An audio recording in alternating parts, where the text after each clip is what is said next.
What I want to do this afternoon is to do a kind of a whistle-stop tour of what magic is, what its purpose is, what its history is, and more importantly, what its effects are, both good and bad. It'll also involve some very cautionary advice about black magic and the dangers of this and the repercussions of it. So we need to bear this in mind, that we're dealing with very, very powerful forces here. What we don't appreciate as human beings is just what potential we have. We talk about the powers latent in man, in our purposes. We talk about the new capacities that we'll develop. But human beings have always had this ability to manipulate the hidden forces, if you like. So let's look back at what magic is. Until very recently, more or less everybody believed in magic. Until the age of enlightenment, until the Industrial Revolution, and even in many societies today, there is still a strong feeling that these forces can be used both for good and for ill. I'm going to talk a little bit about how magic has influenced the course of history as well. You'll see in your handouts there are a number of definitions of magic. And you'll also see an article that I wrote for Theosophy in Australia, which is about how we can harness the power of white magic to solve some of the terrible ills that we face in the world today. We seem to be faced with intractable problems, conflicts, huge migrations, poverty, inequalities, and all sorts of other iniquitous things that go on in our world. And yet we have the power to change these. We have the mental power to change these things. And if we cooperate with each other and work more in tandem, if we all act as white magicians, a comparatively small number of people can effect huge changes on this planet. The transcendental meditation people found that a very small number of people could produce very positive and beneficial effects in a particular locality. And they found that it was the square root of 1% of that population. If you take the Earth as having just over 7 billion people, that's only a very few thousand of people working in tandem together could actually affect huge positive and beneficial changes. And that's what this article is about. If we're going to fight these things, we can't fight these things on the physical plane necessarily. We have to understand that things begin on the mental plane, and that we build up these thought forms, and thought forms get power, and they get durability, and they carry on for years and years and years. I'm going to explain to you why we're still suffering from the repercussions of the misapplication of magical powers in the previous root race in Atlantean times. We are still paying off the karma collectively for the things that happened at that time. I'm also going to talk about how magic has influenced events in more recent history as well, and how it has done throughout the course of history, really, as well. But let's go back and let's look at what magic actually is. You'll see all the definitions there.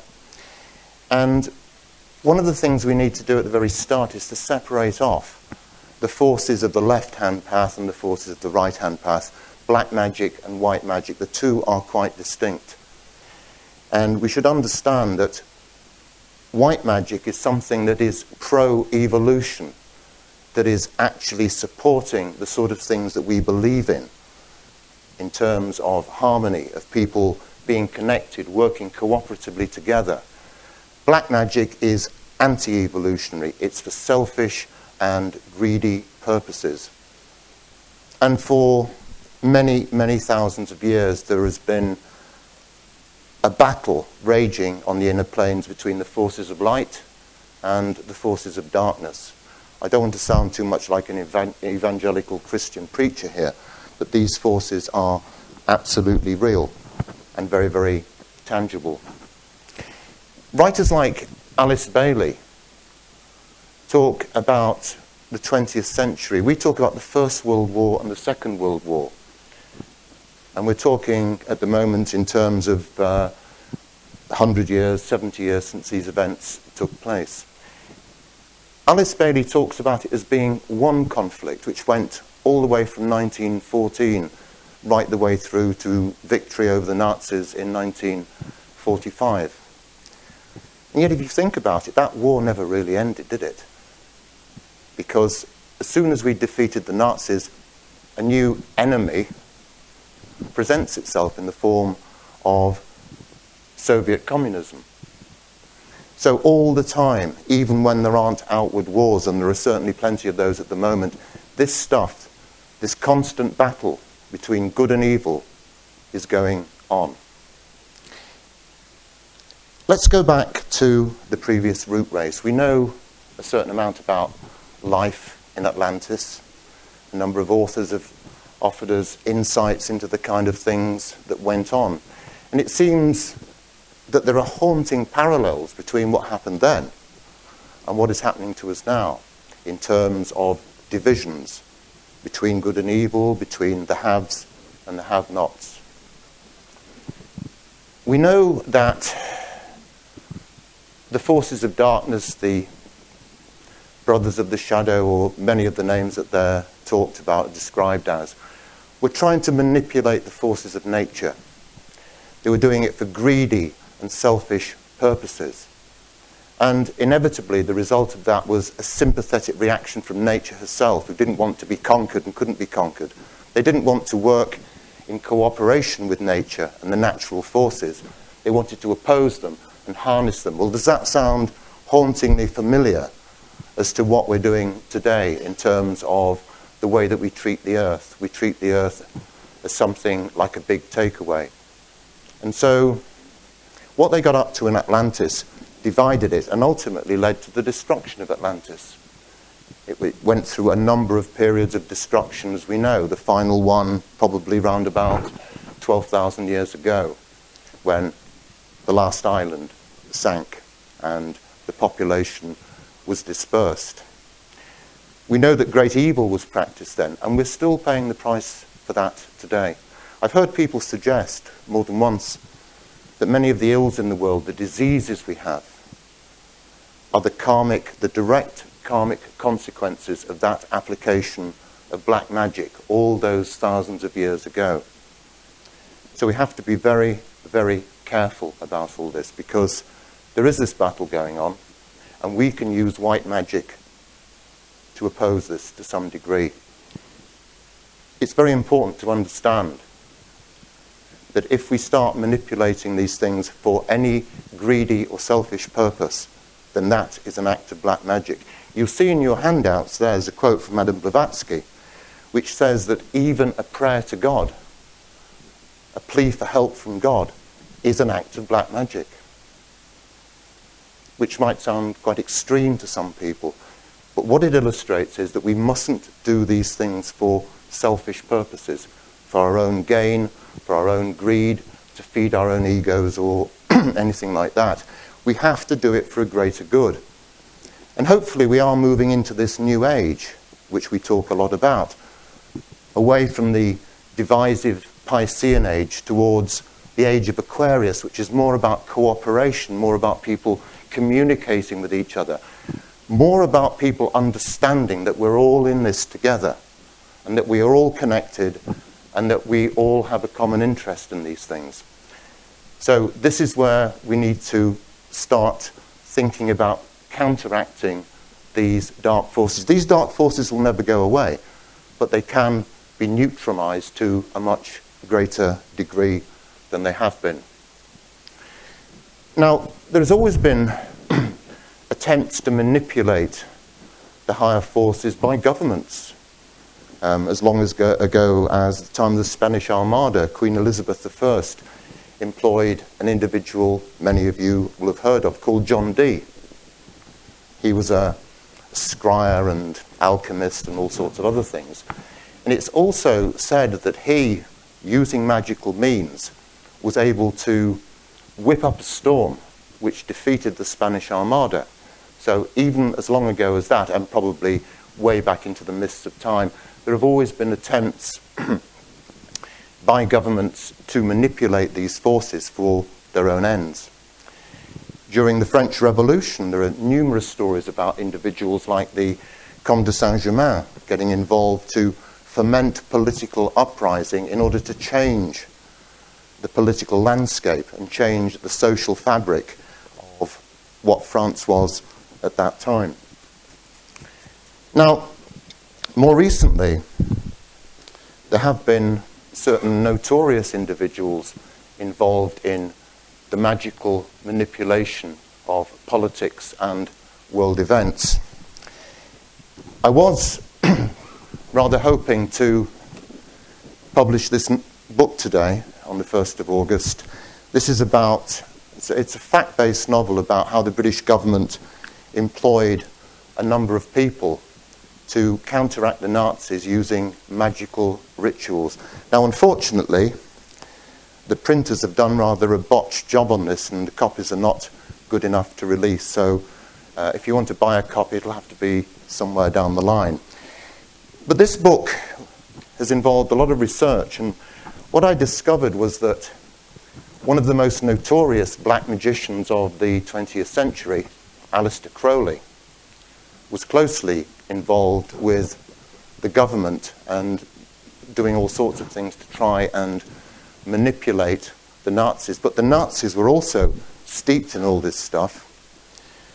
Rudolf Hess, one of the principal characters in this book, on the day he joined the Freikorps in Germany, he also joined one of the secret societies as well, called the Vril Society.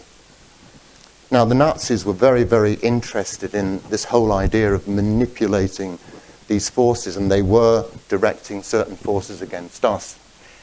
It was, as far as I understand it, decided that something had to be done to counteract all this. Before the war even began, people like Aleister Crowley, Dion Fortune, Cecil Williamson, and even Air Vice Marshal Dowding, who was a well-known person in these circles, gathered in places like Ashdown Forest to conduct these rituals against the Nazis. Sometime around 1941, just after Rudolf Hess landed, a ritual was conducted in which an effigy of Hess and Hitler was actually produced there. It involved hundreds of people. There were troops guarding it. And they conducted this ritual and created what was known as a cone of power. Now, how successful these things were, I don't know, but certainly during the Battle of Britain in 1940, Hitler made a number of disastrous mistakes in terms of his strategy, and so did Hermann Goering in terms of his bombing strategy. One wonders whether these rituals that were conducted may have had some beneficial effect. Well, that's really for you to judge. But what I'm saying is that this stuff has always been used throughout the course of history. More recently, we've seen people like the CIA doing all sorts of strange black operations, remote viewing. The Russians put millions and millions of rubles into researching things like telekinesis and other psi activities to see whether they could be harnessed for military purposes. So governments have always, I suppose, been in denial about this, but some people have always recognized the fact that these powers can be used. Now, essentially what Britain was doing, was it an act of white magic or was it an act of black magic? That's the question. They used one of the most notorious people of the 20th century, Aleister Crowley, who was described, I think, by the Daily Express as the most wicked man in the world. And he certainly was no angel. He certainly developed a reputation. Interestingly enough, during the First World War, Crowley also worked for the British, but he also worked for the Germans as well. And he said later on, he was only working for the Germans just to try and mislead them and everything. But clearly people believed that this was going to work, and clearly it did have some sort of effect. And why does this happen? Because every time we think, we create an act of magic in a sense. Even when we think subconsciously, we're creating thought forms. And thoughts are things, they're made out of mental matter, and they persist for a very long time. A lot of the thought forms which were created in the distant past in places like Atlantis will still exist now. And it's very, very difficult to dismantle these thought forms. Once they get a certain degree of rigidity, they become very, very stubborn. Organisations have thought forms. The Theosophical Society has a thought form. Football clubs have thought forms. And these create a state of mind and a culture and a way of doing things that are very, very, very hard to change. It's almost like they're engraved in stone. But they can be changed and they can be dismantled. But it does involve people working together much more cooperatively and much more closely. Now, I'm not suggesting that we form ourselves into white magic covens or anything like that, but we can work as individuals and collectively to try and counteract some of these negative things in the world. I suggest in the article there that we should perhaps, and people are doing this already to some extent, having a certain time of day or a certain time of the week when people get together and focus together on a particular outcome. So how does magic actually work? Well, there are various branches of magic that we hear about. There's ritual magic and ceremonial magic and sympathetic magic. But it involves manipulating the elemental kingdoms, the builders of the physical universe that we see. And to do this is actually very risky. And many people that I've come across in the past have really fallen awry of all this.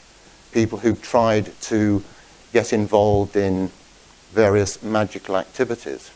So I can't caution strongly enough the dangers of using these forces in an inappropriate way. And an inappropriate way is simply to do it for the wrong reasons. As we know in esotericism, motive is everything. We know that our underlying reason for doing something is crucial, and it's crucial to a magical operation. And what you need in a magical operation is clarity. Clarity of intent, clarity of purpose. And it needs to be something which is very, very focused. But let's not underestimate the potential forces of good which can be unleashed here. And certainly the world needs them at the moment with the parlous state that it's in. So let us think about what we can do, even if it's just sending out nice thoughts to other people. That is also an act of white magic. It helps other people, but it mustn't be focused on ourselves.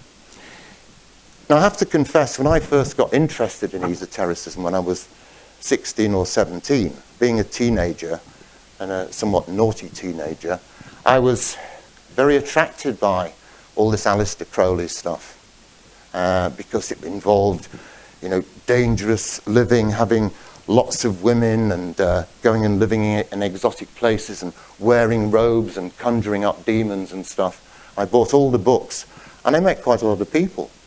And the first time I ever really had any serious doubts about it was in the early 70s when I was living in London. And I met a guy who was involved in this very heavily. And he ended up just literally a nervous wreck. He destroyed himself. And somebody who'd been a healthy 21 or 22-year-old suddenly became a shell. And I thought, hang on a minute here. And so it might sound very romantic, particularly for teenagers, to get into all this stuff. And in the modern cultural scene, there are many references to all this kind of stuff. And it might appear very, very seductive. But it's also extraordinarily dangerous to manipulate these forces.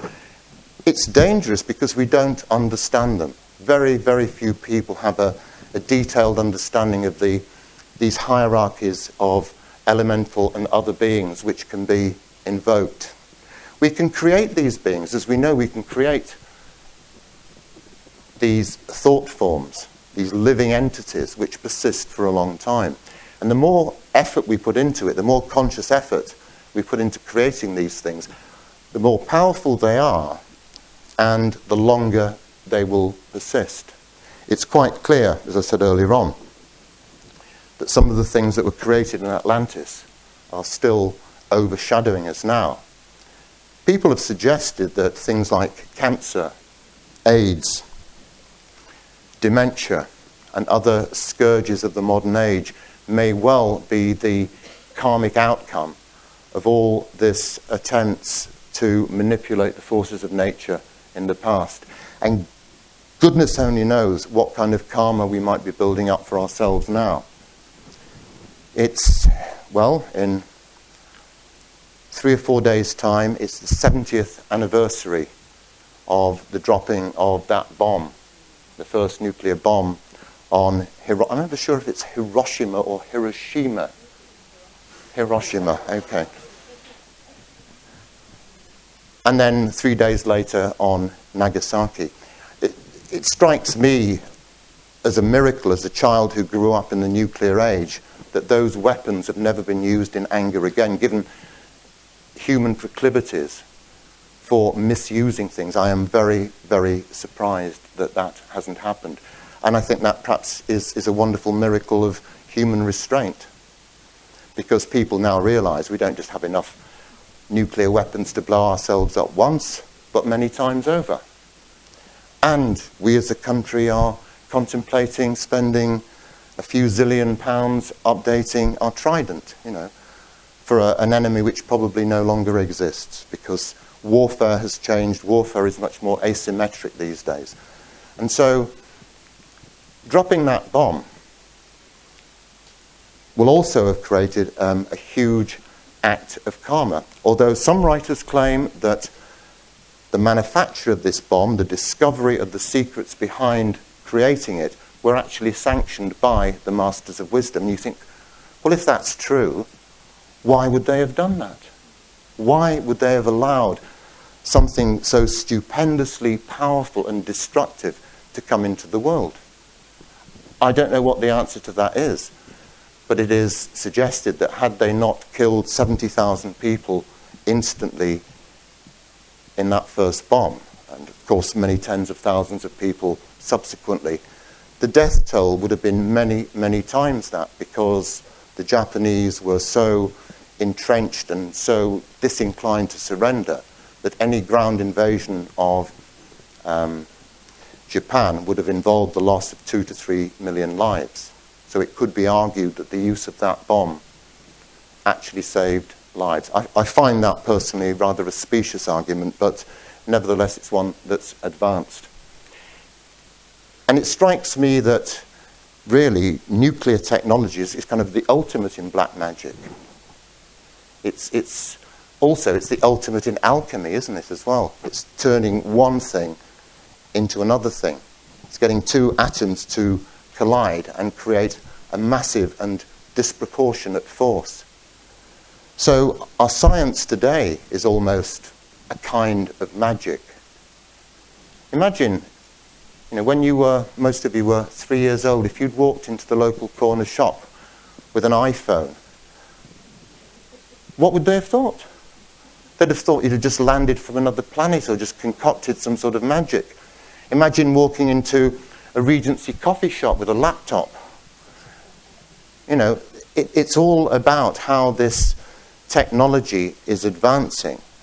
And it worries me greatly. As Damon knows at the back, I have a bit of an aversion to technology because I think that we're in danger of being enslaved by it rather than using it for our purposes. And I'm sure also that we are creating elemental entities in our laptops, in our computers, in our smartphones. We are actually creating living entities. One wonders what YouTube would look like on the astral plane, But there we are. So the crucial thing here is intent. We've got to decide what it is we want to achieve. We've got to decide how we're going to do it. And we must decide that we do it for the purest of motives, because we must be on the side of white magic rather than black magic, because we know that we've nearly destroyed ourselves with this in the past. And so we must avoid that at all costs in the future. And how can we ensure that? Well, this is where Theosophy can really help us, because Theosophy and other spiritual traditions, but especially Theosophy, because it has karma and reincarnation at its very heart, that creates a new responsibility in people. And if we have this responsibility, we know we're not just here once for the blink of an eye to live one life as we wish and to manipulate other people and take what we need and take what we want. Because we know that we're going to have to face up to our actions, we have a more enhanced sense of responsibility than many other people. And therefore it's our responsibility to try and inculcate that responsibility in other people. And if we think that we can just manipulate nature, and we've all grown up with this, we've seen the earth plundered by mining companies, oil companies, we've seen how food production has got degraded, we've seen how everything becomes commercialized. And we see the dangers of this. We see the dangers of everything being reduced to a negative energy, which is what it is. And the prevailing view is that, yeah, selfishness is good. Selfishness works. I'm just in it for me. And yet, just being selfish is almost an act of black magic. Because we hear time and time again from many writers, this notion of separation is the ultimate heresy. To imagine that you and I are all separated off from one another and from everybody else in the world is a fallacy. We are all connected, we're all in this together, and we can really, really do something about this if we choose to do it. So I'm going to wind up fairly shortly because I don't want to go on for too long. But I would say that anybody who is really interested in this should form, if they can, local groups, and perhaps do it in your lodges, where, just 2 or 3 people working together regularly can have a disproportionate effect. In the Alice Bailey world, they have their triangles, and other traditions have similar things. And I think we can do something very similar to this as well by creating networks. Many of us create all sorts of networks. Pam Evans has got her Peace Marla and various other networks of people, and we all know people. And it doesn't take very long for these ideas to spread, and it doesn't take very long for these ideas to take hold. And if people realize that they can make a difference, and that it's not just some idle thought sitting cross-legged in a room, but it has real resonance and real meaning, then we can actually start to take things forward. But it does take a few determined individuals, and that's what this society has always been about. A few determined individuals who are prepared, if necessary, to go against the grain, to go against the conventional wisdom, and say, this is our line in the sand, and we are not going to allow the world to be manipulated by these forces anymore, because we can do something about it.